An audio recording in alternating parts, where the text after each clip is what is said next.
Assalamualaikum warahmatullahi wabarakatuh. Sobat, kembali bersama Ana Abu Sofyan.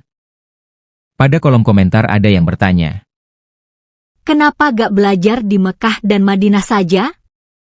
Belajar kok ke India, bukan Arab, Madinah, atau Yaman? Pada konten kali ini Ana akan mencoba menjawab.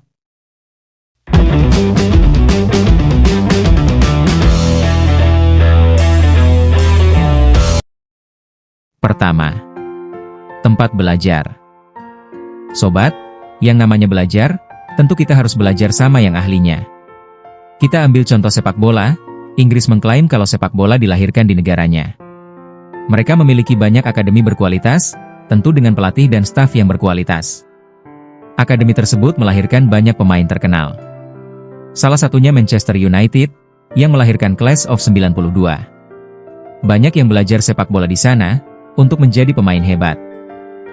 Tapi Inggris bukanlah satu-satunya. Meskipun bukan tempat sepak bola dilahirkan.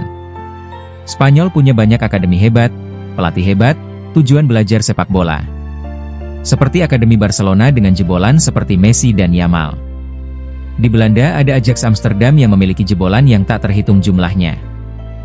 Tak hanya di Eropa, meskipun berbeda benua.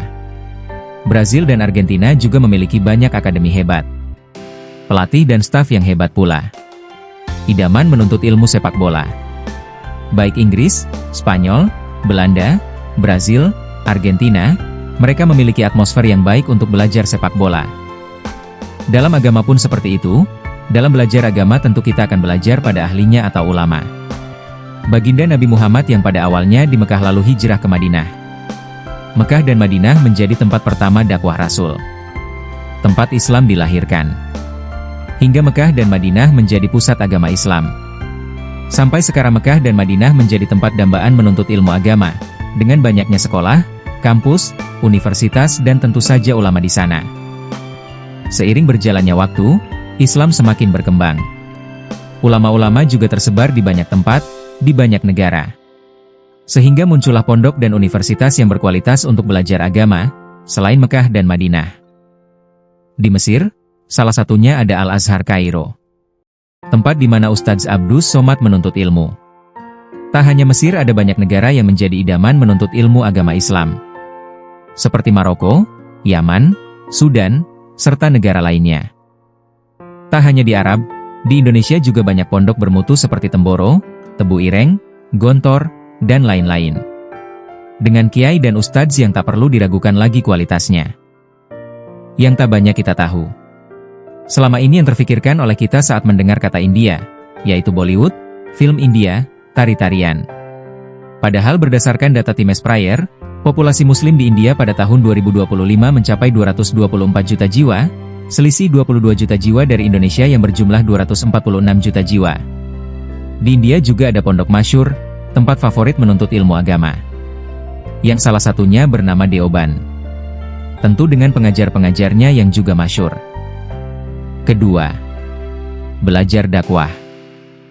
Sudah kita bahas di bagian pertama. Kita belajar pada ahlinya. Menuntut ilmu sepak bola pada ahlinya. Menuntut ilmu agama pada ahlinya. Begitu juga dengan dakwah, belajar dakwah pada ahlinya dakwah. Dakwah Rasulullah sudah hidup di India. Dihidupkan kembali oleh Maulana Ilyas rahmatullah alaih. Pusat dakwah sekarang terletak di India, tepatnya Nizamuddin. India punya atmosfer yang mendukung untuk belajar dakwah. Ke India untuk praktek berdakwah. Mengajak umat kepada Allah. Supaya dapat diterapkan ketika kita pulang di kampung halaman. Meskipun India memiliki kemampuan untuk mengajarkan ilmu agama, jamaah ke India bukan untuk belajar agama seperti fikih, syariah, atau muamalah. Bukan mondok, sekolah, kuliah, atau seminar agama. Bukan untuk membeli kitab-kitab, belajar mengaji, atau menghadiri kajian hadis. Di India, yang belajar dakwah, jamaah dari seluruh dunia. Dari 5 benua, dari banyak negara, termasuk juga dari negara-negara Arab. Semuanya datang ke sini untuk belajar dakwah. Untuk melihat bagaimana cara dakwah baginda Rasulullah, bagaimana masyarakatnya mengamalkan dakwah Rasulullah. Sobat, sudah jelaskan sekarang. Dakwah bagian dari agama. Tetapi jamaah datang ke India khusus untuk belajar dakwah, bukan untuk belajar bidang ilmu lain. Sekian yang dapat Ana sampaikan.